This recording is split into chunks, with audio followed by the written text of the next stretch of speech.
এটা মানে কি অপারেশন তাহলে? এটার কি কোনো রকম কোনো মেডিসিনাল বা কোনো এক্সারসাইজ? একদমই না, স্লিপ ডিস্ক মানে অপারেশন নয়। স্লিপ ডিস্ক আমি যেটা একটু আগে বললাম যে ডিস্কটা বেরিয়ে আসছে, স্নায়ুকে চাপ দিচ্ছে।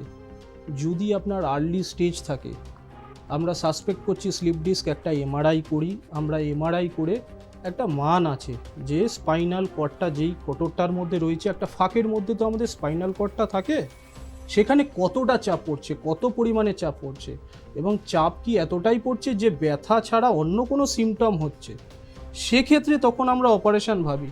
কিন্তু অপারেশন লাস্ট অপশান, তার আগে অনেকগুলো ট্রিটমেন্ট আছে, ওষুধ আছে, ব্যায়াম আছে, ফিজিওথেরাপি আছে, সেগুলো ফেল করলে ইঞ্জেকশান দিই, সেগুলোও যদি ওগুলোও কাজ না হয় তখন রোগীকে অপারেশনের জন্য সাজেস্ট করা হয়। কিন্তু operation is the last and the final treatment, তার আগে অনেক কিছু করা যেতে পারে স্লিপ ডিস্কের জন্য।